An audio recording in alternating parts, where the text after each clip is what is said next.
श्री स्वामी समर्थ। स्वागत आहे तुमचं एका नवीन कथेमध्ये।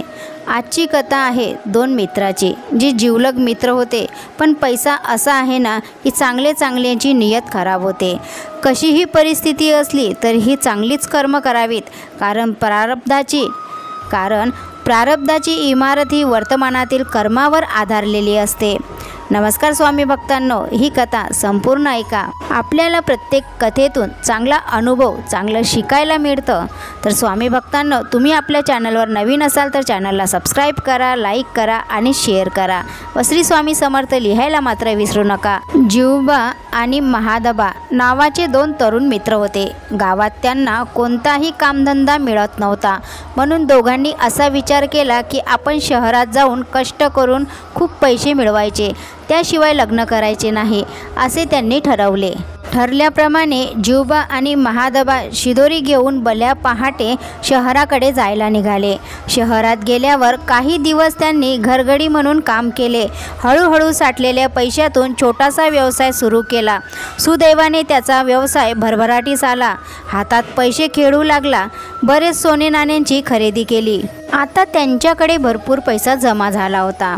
आता त्यांनी विचार केला की आपल्या गावी जाऊन लग्न करून सुखाने संसार करू, असा विचार करून दोघेही आपल्या गावी जायला निघाले। त्यावेळी वाहतुकीची साधनं नसल्यामुळे पायीच प्रवास करावा लागत असे। मजला दरमजला करत भरपूर धनदौलत घेऊन ते प्रवासाला निघाले। एका नदीकिनारी आले। जेवून थोडी विश्रांती घ्यावी असे त्यांनी ठरवले। जिवबा हात पाय धुण्यासाठी नदीवर गेला। तेवढ्यात महादबाने जेवणाचे डबे उघडले। त्याचवेळी महादबाच्या मनात दृष्ट विचार आला की जिवबा जर पाय घसरून नदीत वाहून गेला तर त्याच्या जवळची संपत्तीही आपल्यालाच मिळेल। गावात आपला एवढा श्रीमंत कोणीच नसेल। तेवढ्यात जिवबा शांतपणे उपरण्याला हात पाय पुसत येत होता। महादबाने ताबडतोब विषारी झाडपाला आणून तो जिवबाच्या जेवणात मिसळला। जेवण झाल्यावर जिवबाला कसं तरी होऊ लागले। थोड्याच वेळात तो बेशुद्ध पडला। महादबाने जिवाला उचलले आणि नदीच्या वाहत्या प्रवाहात सोडून दिले। जिवबा नदीच्या प्रवाहात दूरवर वाहून गेला। महादबाने त्याची धनाची थैली आपल्या गठोड्यात लपवून ठेवली।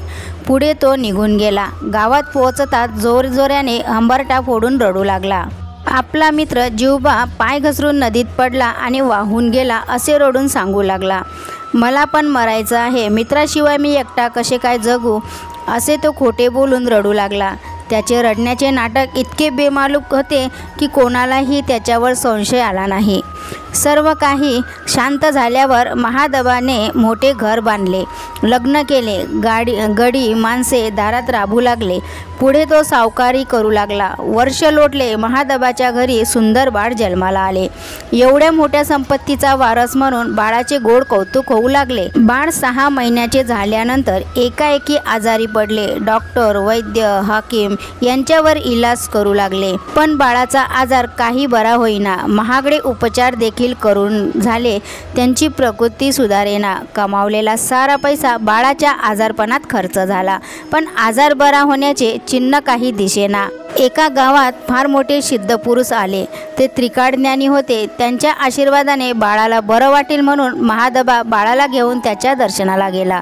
सिद्धपुरुषाला आपली व्यथा सांगितली। थोडा वेळ ध्यानस्थ होते। ते म्हणाले, आतापर्यंत मुद्दल वसूल झाले, परंतु व्याज अजून बाकी आहे, ते फिटले की बाळाला बरे वाटेल। महादबा म्हणाला, महाराज मी काही समजलो नाही। सिद्धपुरुष म्हणाले, महादबा, अरे हा तुझा मुलगा नसून तुझा जिवलग मित्र जिवबा आहे, ज्याला तू कपटाने मारून त्याची सर्व संपत्ती तू हडप केलीस।